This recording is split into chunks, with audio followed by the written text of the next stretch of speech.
हरियाणा विधानसभा चुनाव के लिए नामांकन पत्र वापस लेने के आखिरी दिन भाजपा प्रत्याशी रोहताश जांगड़ा ने सिरसा विधानसभा क्षेत्र से अपना नामांकन पत्र वापस ले लिया है। इस मौके पर पत्रकारों से बातचीत करते हुए रोहताश जांगड़ा ने कहा है कि जैसा उन्हें ऊपर से आदेश मिला है उन्होंने वैसा ही किया है।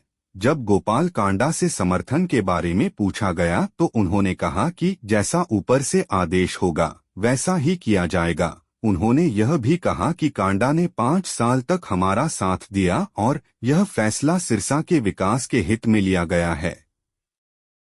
सीमा सुरक्षा बल के जवानों ने गश्त के दौरान तरनतारन के सीमावर्ती गांव नौशेरा ढोला से हेरोइन का एक पैकेट बरामद किया। बीएसएफ के एक प्रवक्ता ने कहा कि मजबूत टेप से लिपटे पैकेट के साथ एक लोहे का रिंग और 2 रोशनी वाली छड़ें भी जुड़ी हुई थीं, जिसमें हेरोइन की आशंका जताई गई थी। उन्होंने बताया कि पैकेट का कुल वजन 1.146 किलोग्राम था।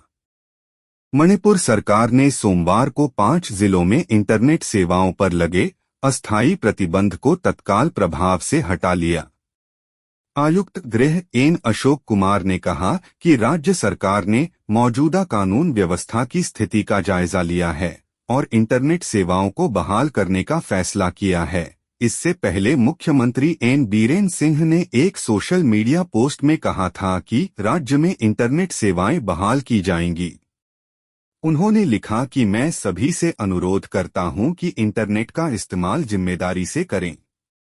किसी भी अनावश्यक या भड़काऊ सामग्री को साझा करने या पोस्ट करने से बचें जो राज्य में शांति और सद्भाव को बिगाड़ सकती है। बिहार के सारण जिले की पुलिस ने ईद मिलादुन्नबी जुलूस के दौरान अशोक चक्र स्थल पर चांद तारा वाला तिरंगा झंडा फहराने के आरोप में 2 लोगों को हिरासत में लिया है।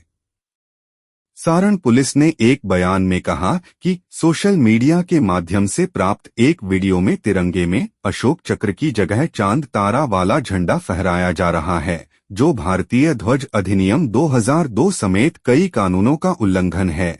सारण पुलिस एसपी कुमार आशीष ने बताया कि इस मामले में कार्रवाई करते हुए झंडा समेत पिकअप गाड़ी को जब्त कर लिया गया है और 2 लोगों को हिरासत में लेकर पूछताछ की जा रही है।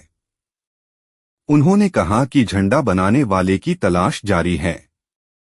प्रधानमंत्री नरेंद्र मोदी ने सोमवार को यहां अहमदाबाद मेट्रो रेल परियोजना के दूसरे चरण के 20.8 किलोमीटर लंबे कॉरिडोर का उद्घाटन किया।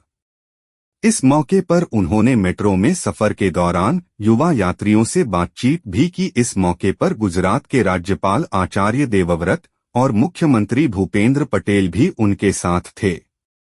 मोदी ने अपने एक्स हैंडल पर अपनी मेट्रो यात्रा की तस्वीरें साझा की हैं। उन्होंने अपनी पोस्ट में लिखा, अहमदाबाद मेट्रो रेल परियोजना के दूसरे चरण का उद्घाटन किया और ऊर्जावान युवाओं के साथ आज के कार्यक्रम के लिए रवाना हुए। आम आदमी पार्टी आप सुप्रीमो और दिल्ली के मुख्यमंत्री अरविंद केजरीवाल के मुख्यमंत्री पद से अचानक इस्तीफे की घोषणा के बाद उनके उत्तराधिकारी को चुनने के लिए पार्टी में सोमवार को भी चर्चा और बैठकों का दौर जारी है।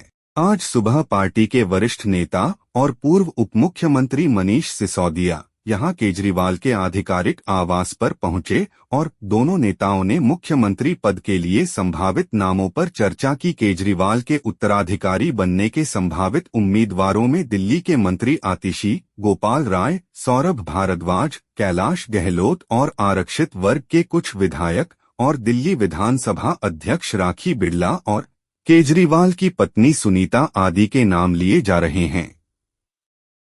केंद्रीय गृह मंत्री अमित शाह ने सोमवार को कहा कि इस केंद्र शासित प्रदेश में आतंकवाद को पुनर्जीवित करने की कोशिश की जा रही है, लेकिन सरकार इसकी इजाजत नहीं देगी। उन्होंने कहा कि उग्रवाद को इतनी गहराई तक दफना दिया जाएगा कि कोई भी इसे दोबारा उठाने की हिम्मत नहीं करेगा। शाह किश्तवाड़ में एक चुनावी रैली को संबोधित कर रहे थे। उन्होंने कहा कि नेशनल कॉन्फ्रेंस कांग्रेस गठबंधन राज्य में अपनी सरकार नहीं बना पाएगा। यहाँ के निकटवर्ती गांव हरिपुर कला में अपने छोटे भाई को डूबने से बचाने के लिए दो बहनें गंगा की तेज धारा में उतर गईं। पुलिस ने बताया कि घटना सुबह 11:30 बजे गीता कुटीर घाट पर हुई, जहां एक महिला 5 बच्चों के साथ नहा रही थी। इसी बीच 9 साल का सूरज पानी के तेज बहाव में बह गया। उसे बचाने के लिए उसकी दो बहनें साक्षी 15 और वैष्णवी 13 पानी में कूद गईं। उन्होंने अपने भाई को नदी के किनारे धकेल कर बचा लिया, लेकिन वे खुद पानी के तेज बहाव में बह गईं। सूचना मिलते ही पुलिस ने बचाव दल के साथ नदी में तलाश करने की कोशिश की, लेकिन अभी तक दोनों बहनों का पता नहीं चल सका है।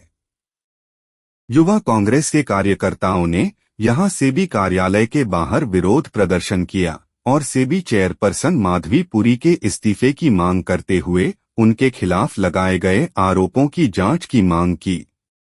इस बीच पुलिस ने कांग्रेस कार्यकर्ताओं को हिरासत में लिया और विभिन्न धाराओं के तहत मामला दर्ज किया। इससे पहले कांग्रेस कार्यकर्ताओं ने अमेरिकी शॉर्ट सेलर हिंडनबर्ग रिसर्च की रिपोर्ट का हवाला देते हुए चेयरपर्सन के इस्तीफे की मांग की। उन्होंने कहा कि इस मामले की जांच होनी चाहिए। हरियाणा के हिसार जिले के आदमपुर विधानसभा क्षेत्र में चुनाव प्रचार के दौरान कुलदीप बिश्नोई और उनके विधायक बेटे भव्य बिश्नोई को एक गांव में लोगों के भारी विरोध का सामना करना पड़ा।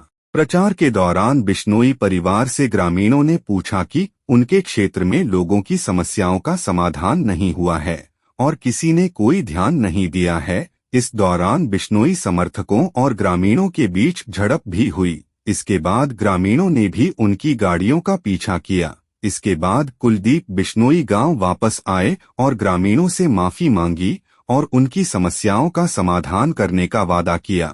श्री बिश्नोई ने कहा कि इस विधानसभा क्षेत्र की जनता उनके परिवार की तरह है।